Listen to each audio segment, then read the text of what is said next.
नमस्कार.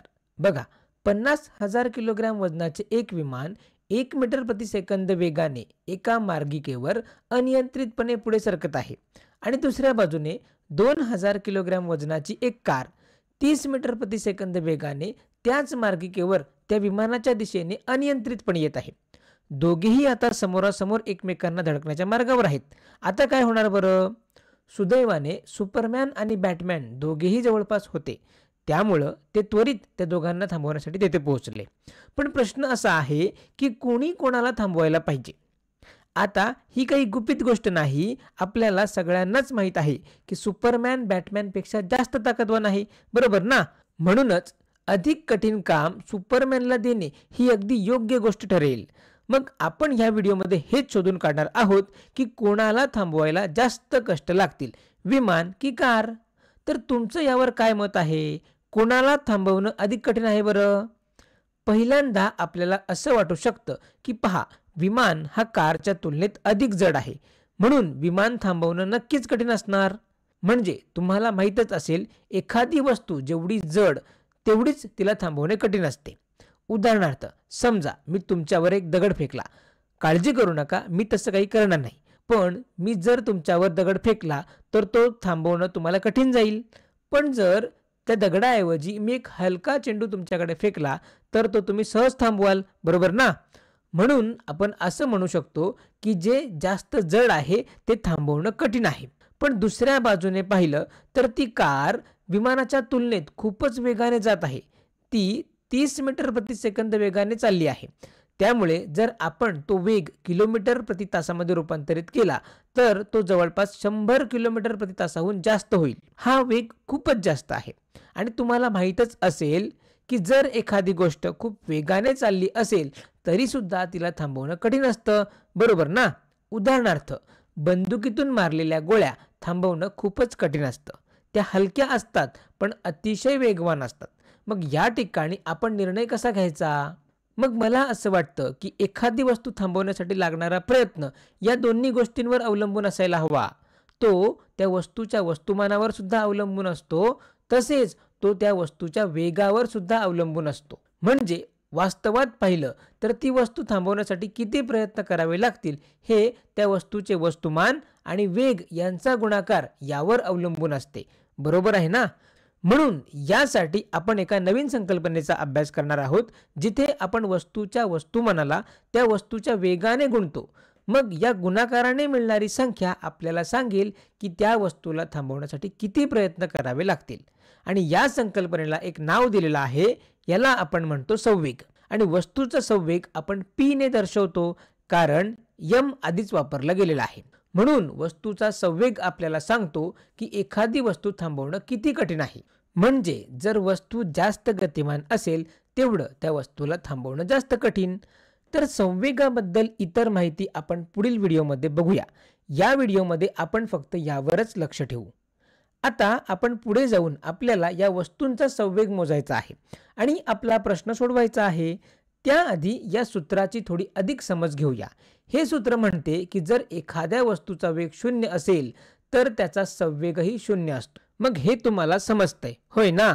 मग एखाद्या वस्तूचा वेग 0 असेल म्हणजे ती वस्तू जराही हलत नाहीये, तर तिला थांबवायला काहीच प्रयत्न करावे लागणार नाही. म्हणून असं म्हणणं योग्य आहे की त्या वस्तूचा संवेग 0 आहे. ठीक आहे. मग जर वस्तूचं वस्तुमान 0 असेल तर? असे असेल तरी संवेग 0च होतो. हे तुम्हाला समजलं असेल. मग कल्पना करा की एखाद्या वस्तूचं वस्तुमान 0 आहे. तर हे कल्पना करणं थोडं कठीण आहे ना? मग अशी एखादी वस्तू गृहीत धरा की जी फारच हलकी आहे. समजा आपण एक लहान मच्छर गृहीत धरूयात. आता सर्व मच्छरे हे लहानच असतात, तसेच त्यांचं वस्तुमान हे नगण्य असते. मग समजा मी एक मच्छर उचलून तुमच्याकडे वेगाने फेकला. मग मला सांगा की त्याला थांबवणं तुम्हाला किती कठीण आहे बरं? तर ते अगदी सोपं आहे, बरोबर ना? म्हणजे जर मी त्याला फेकलं आणि ते तुमच्यावर येऊन आदळलं तरी तुम्हाला ते समजणारच नाही, बरोबर ना? मग त्याला थांबवणं अगदी सोपं आहे.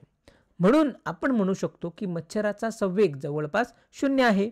म्हणून जर एखाद्या वस्तूचं वस्तुमान फारच कमी असेल तर तिचा संवेग सुद्धा फारच कमी असेल. हेच या ठिकाणी आपल्याला समजून घ्यायचं आहे.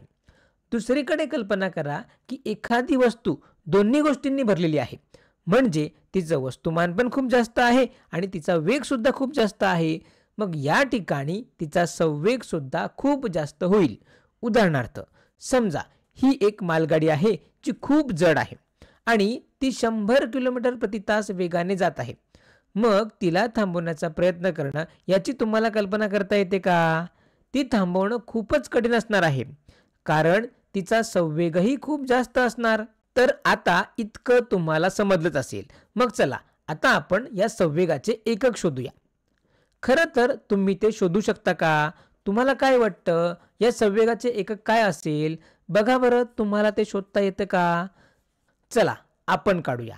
बघा, इथे वस्तुमानाचं एकक आहे किलोग्रॅम, तसेच वेगाचं एकक आहे मीटर प्रति सेकंद. म्हणून जेव्हा आपण वस्तुमान व वेग यांचा गुणाकार घेतो तेव्हा त्यांची एकके सुद्धा गुणली जातात. म्हणून मग संवेगाचे एकक होईल किलोग्रॅम मीटर प्रति सेकंद. बरोबर? ठीक आहे. मग आता आपण आपल्या मुख्य मुद्द्याकडे वळूया. आता आपण बघूया की विमान व कार यापैकी कोणाचा संवेग जास्त आहे. मग या सूत्रावरून या दोघांचाही संवेग आपल्याला काढता येईल आणि मग त्यावरून आपण सांगू शकतो की कोणाचा संवेग जास्त आहे. मग ज्याचा संवेग जास्त असेल ते थांबवणं अधिक कठीण असणार. आता मला माहित आहे की तुम्ही सुद्धा हे करायला खूप उत्सुक आहात. मग आधी तुम्ही सर्वप्रथम स्वतःहून हे काढून बघा. व्हिडिओ थोडा वेळ थांबवा आणि संवेग काढा. ठीक आहे, चला आता आपण यांचा संवेग काढूया. मग आधी विमानाचा संवेग मोजूया. मग विमानाचा संवेग आपण PA ने दाखवूया. तर A हा विमानासाठी आहे. मग विमानाचे वस्तुमान बरोबर 50,000 किलोग्रॅम गुणिले विमानाचा वेग 1 मीटर प्रति सेकंद. मग इथे या विमानाचा संवेग किती होईल? तर विमानाचा संवेग बरोबर 50,000 गुणिले 1 बरोबर 50,000. आता पुढे संवेगाचे एकक लिहूया. मग हे एकक कसे येते ते आपण आत्ताच बघितले आहे. म्हणून इथे संवेगाचे एकक होईल किलोग्रॅम मीटर प्रति सेकंद. बरोबर? तर मग या विमानाचा संवेग आपल्याला मिळाला 50,000 किलोग्रॅम मीटर प्रति सेकंद. मग आता या कारचा संवेग काढूया. कारचा संवेग आपण PC असा दाखवूया. C हा कारसाठी आहे. तर मग कारचे वस्तुमान बरोबर 2000 किलोग्रॅम गुणिले वेग 30 मीटर प्रति सेकंद. मग कारचा संवेग होईल 2000 गुणिले 30 बरोबर 60,000 आणि संवेगाचे एकक होईल किलोग्रॅम मीटर प्रति सेकंद. मग इथे आपल्याला काय समजते? इथे कोणाचा संवेग जास्त आहे बरं? तर मग यावरून आपल्याला दिसते की कारचा संवेग जास्त आहे. मग कारचा संवेग जास्त असल्यामुळे तिला थांबवायला जास्त प्रयत्न करावे लागतील. मग बघा, जरी कार विमानाच्या तुलनेत हलकी होती पण ती खूप वेगाने जात होती, त्यामुळे तिचा संवेग जास्त आहे. म्हणून तिला थांबवणं अधिक कठीण असेल. मग आता आपल्याला काय करायचं ते कळलं आहे. कार थांबवण्यासाठी जास्त कठीण आहे, म्हणून ते काम आपण सुपरमॅनला देऊया आणि बॅटमॅन विमानाला थांबवेल. तर अशा प्रकारे दोघांनाही सुखरूप थांबवलं जाईल व प्रवाशांचे प्राण वाचवले जातील. मग आपण या व्हिडिओमध्ये काय शिकलो? तर आपण एक नवीन संकल्पना शिकलो, ज्याला आपण संवेग असे म्हणतो. वस्तूचा संवेग आपल्याला सांगतो की ती वस्तू थांबवणं किती कठीण आहे. जितका संवेग जास्त तितके त्या वस्तूला थांबवणे कठीण. त्याच प्रकारे आपण संवेगाचे एकक कसे काढायचे तेही बघितले. तसेच आपण हेही शिकलो की संवेग कसा काढावा. तर तो वस्तूचे वस्तुमान आणि वेग यांचा गुणाकार करून मिळतो. तर या व्हिडिओमध्ये इतकंच. धन्यवाद.